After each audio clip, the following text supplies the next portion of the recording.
he decided to turn the whole thing into a Ponzi scheme because he made so much money, right? It only costs you $2,000 to make a generator, and you're selling it, for $45,000 is what you're actually getting, right? The 30% is way more than the things are worth. In fact, later on, the IRS kind of evaluated these generators and assigned a fair market value of $13,000 to what he was selling for $150,000.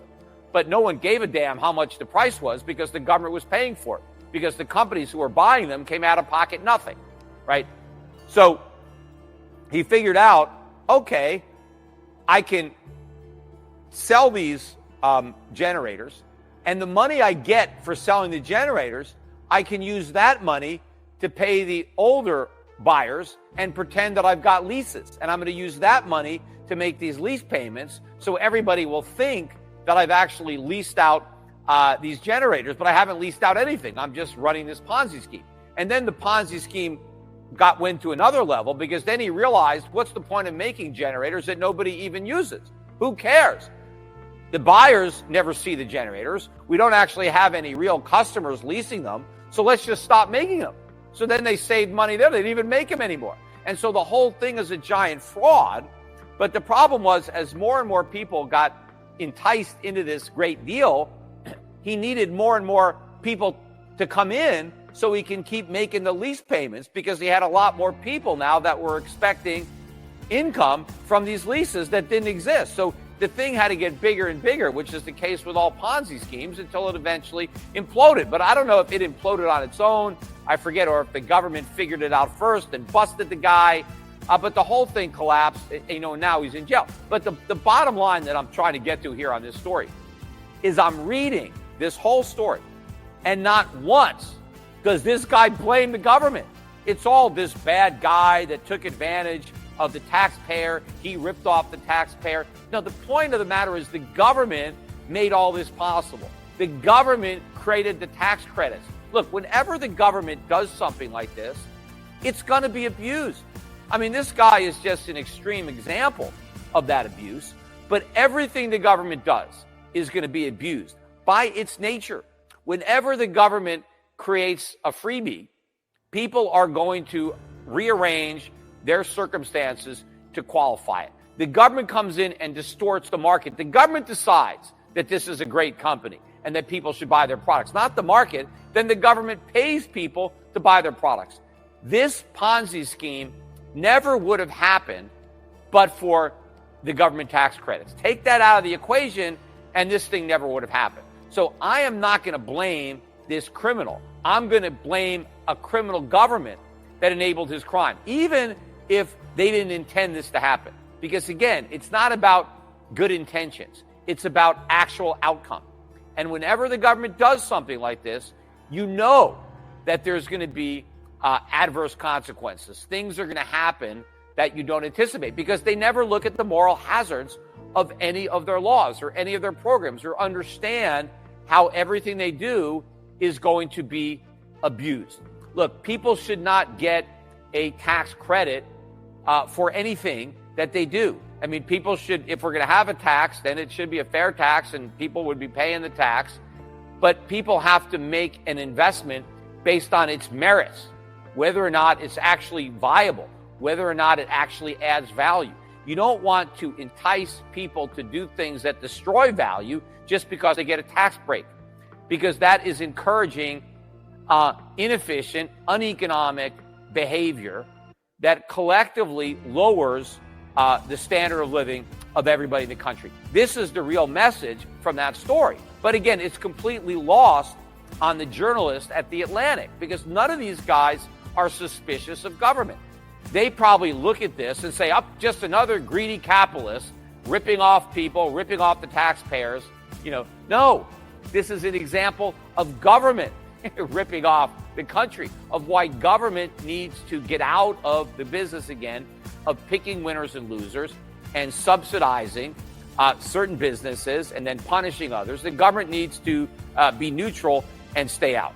Again, so just like the media ignores what's going on with Biden, they ignore the adverse consequences of these so-called well-intentioned government regulations. So the only place you're really going to get an honest assessment of what's going on is, in alternative media, places like the Peter Schiff Show Podcast. So keep on listening. Oh, by the way, my interview that I did with Jordan Peterson is up online now. It's been out for not quite a week. I recorded it a few weeks ago. And so if you haven't watched it, you can go on YouTube and watch it. I've almost got 1 million views on that now. And so if you watch it and share it with your friends, we could go over the top and go above 1 million. We're probably going to get there anyway, but it'll help.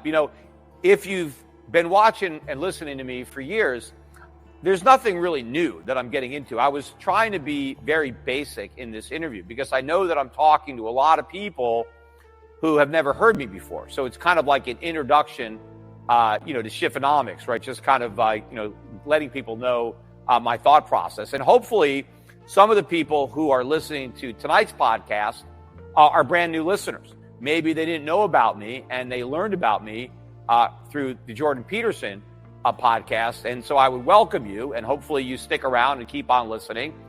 And I think that the Jordan Peterson interview is a good one to share because it's very basic and I introduce a lot of points.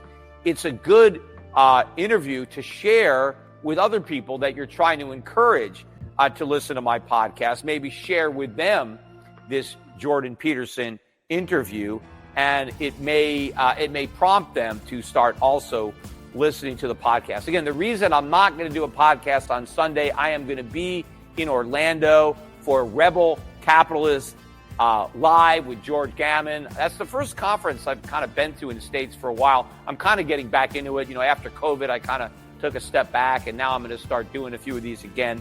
And so I'm doing this Rebel Capital Live. Several people who are my neighbors here in Puerto Rico are also going to be in Orlando. You got Mike Baloney, Simon Black, Brent Johnson.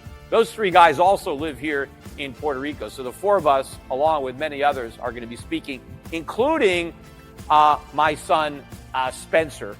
So I look forward to meeting whoever is going to be there. I don't know if there's still room for some last-minute sign-ups at that conference, but hopefully, I'll be there, he'll be there, and we'll get to meet you. My whole family is going to be down in Orlando because they're going to be spending some time at Disney World. And, I want to finish up the podcast. I want to give a little plug to our guide at Disney. I mentioned him once before on the podcast. I think a few listeners ended up using him, but it really improves the Disney experience. Disney itself, the theme park, you could pay something like $5,000 a day, some crazy amount of money, and they'll give you a guide and you can avoid the lines. Well, this guy does it for a fraction of that cost, and you will wait on no lines. I've used him several times, and we go on all the popular rides 2 or 3 times. We just go right into the Fast Pass on every ride, and it really improves the experience because I don't like waiting on lines. I don't like spending 2 hours on a line. And so if you hire this guy, you're not waiting on any lines. And even though it's more expensive, it's considered having him there for the day is more than, the cost of admission. But it actually could save money because you could do in one day what it would take at least 3, maybe more, to do without him because of all the lines you'd be standing on. So if you want to go on the popular rides, you could do an entire theme park in one day and do a lot of rides twice. So you could save yourself, maybe a couple of days worth of hotel costs and tickets. And of course, if your time is valuable, well, you save a tremendous amount of time.